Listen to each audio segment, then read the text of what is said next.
Welcome to Fluency Japanese. Are you thinking to start or just started studying Japanese? Or you know basics but don't know what to study next? Then this video is for you. In this video, I will show you step-by-step roadmap to master Japanese.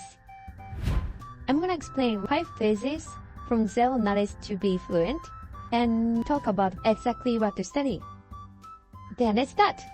始めましょう! This is the roadmap that you can go through to master Japanese. It takes around 2 years from beginners to advanced fluency.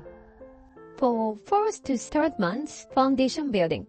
And 2nd to 4th months, you need to do grammar foundation. And 3rd to 6th months, speaking practice development. And 6 months to 12 months, around 1 year, you should do intermediate development. And lastly, over 2 years, you need to focus on advanced fluency. Each stage has clear goals, example materials, and techniques that actually work. Whether you are a beginner or coming back after a break, this roadmap will help you move forward with confidence. Then, let's start with the basics. Phase 1. Foundation building, around 1st to 3rd months. Your goal here is build a solid base in writing, pronunciation, and core vocabulary. As writing system, you should start by mastering hiragana and katakana. For hiragana and katakana, we have 46 characters for each. It may look scary at first, but with daily practice, you can learn each set in about a week. Once you've got both down, start learning 20 to 30 basic kanji. For example, Sunday, person, study, eat, mountain, water, the kind of basic kanji. At the same time, work on pronunciation. Focus on the 5 vowels, a, I, U, E, O, and try mimicking native speakers. It's good to practice shadowing and record yourself for practice. And finally, build a core vocabulary of 300 to 500 words using flashcards app like Anki Deck or Memories. Konnichiwa, oishii, kirei, atsui. Like hello, delicious, beautiful, hot. These words are very essential to communicate, so you can start with these essential words. Next is Phase 2. Phase 2 is all about grammar, the glue that holds your sentences together. First, learn the basic sentence structure in Japanese. Main structure is subject plus verb, such as watashi wa ikimasu, or subject plus object plus verb, like watashi wa ringo wo tabemasu. I eat apple. These are the main structure. The order is totally different from English or French or other languages, so that's why you feel Japanese is a little bit difficult. But once you get used to saying this order, Japanese is not that difficult. We also have to get familiar with particles such as wa ga o ni de no to he kara made. These are very main particles, so you have to memorize all of these. You also have to know when to use them. And also, we have to know basic conjugation of the verb. Maybe you should start present form, past form, negative form, polite forms, and asking questions with ka. For example, watashi wa ikimasu, I go, can change to anata wa ikimasu ka? Do you go? So ka is a question marker. You should know how we can make questions in Japanese as Phase 2. Also, let's start using the polite form such as desu and masu. For example, des turns a statement into something polite. For instance, watashi wa ikimasu instead of saying watashi wa iku. And also we have to know adjectives. For adjectives, we have e adjectives and na adjectives. When we have noun after adjectives, and when we have e sounds, then it's e adjectives. And when we have na sounds, that's na adjectives. So we can say we have 2 groups for adjectives. So please memorize these 2 groups when you noun adjectives. And it's also better to know time expressions and counters and question words. Doko, itsu means where and when. And also basic te form. Te form is one of the conjugation of the verb. But their form is a little bit difficult, so maybe after learning polite and dictionary negative past form of the verb, you can move on to their form. For example, their form is used before kudasai, which is please. So please tell could be 教えてください.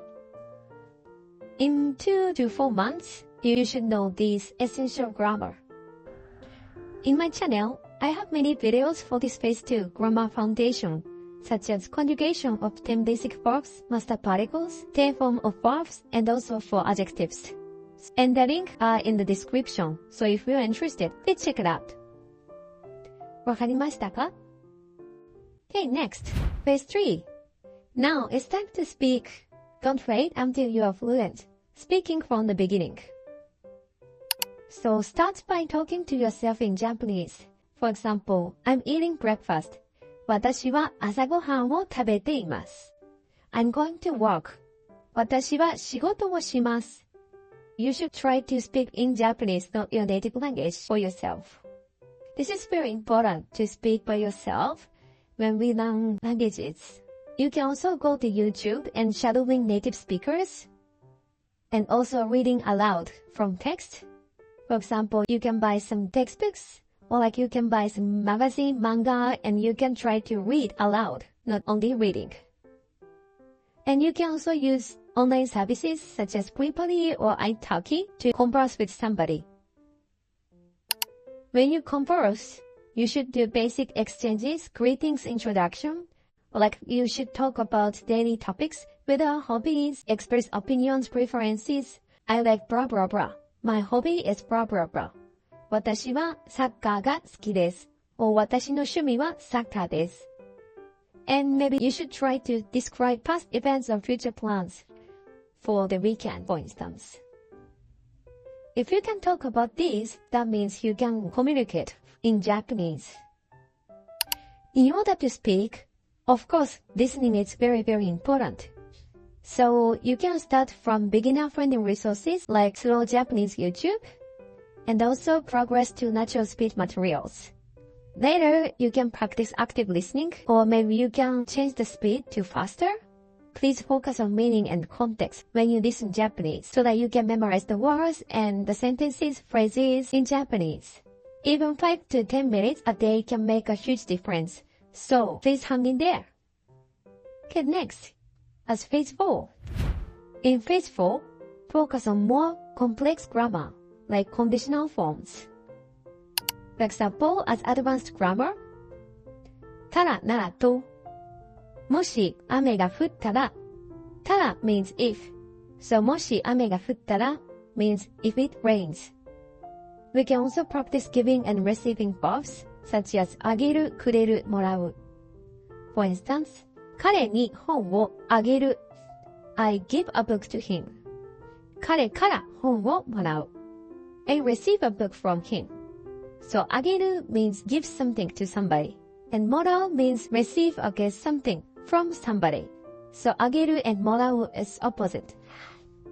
We should also learn potential and passive verb forms, such as 日本語ができる, as I can do Japanese. する is the dictionary form, and できる is the potential form of する. する is changed to できる as can do. Or we can also say 母に怒られる, as I am mad by mother. 怒る is I mad, and 怒られる as past. And we have to also start learning 敬語. 敬語 is honorifics. For example, 水をいただけますか? Could I have water? We should use this いただけますか when we order at restaurants. 水をいただけますか? We have 敬語, which is more polite than polite forms, which is very different from normal verbs. It's very specific and special phrases, so we have to learn 敬語 as advanced grammar. In this phase, the target words is 2,000 to 3,000 words. And we should focus on kanji-based vocabulary. Kanji-based vocabulary is called jukugo in Japanese. Jukugo is made with 2 kanjis, like this. It looks very difficult, and we have so many jukugo in Japanese, even Japanese don't understand everything. So you should start from basic jukugo that is used in daily conversation. In order to expand your vocabulary or words, it's important to watch anime, dramas, or explore Japanese YouTube channels. Even read manga is also effective. Or if you have enough money to do that, it's also very good to practice using online tutoring sessions such as Preply, Italki that I mentioned before. Okay, next one is last one. Phase 5, Advanced Fluency.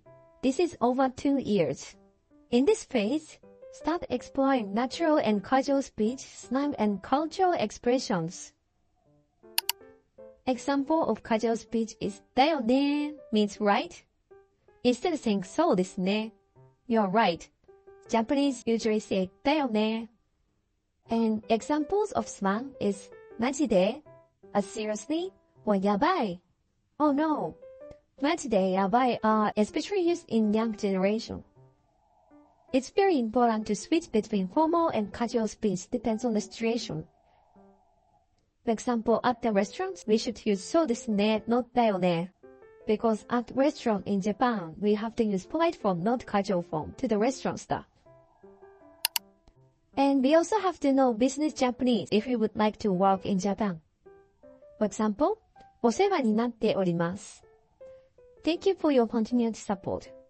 This is a very, very common phrase in writing emails or even meet somebody at work. And we also have the master keigo for business. And if you're interested, you can also try regional dialects, such as Kansai Ben.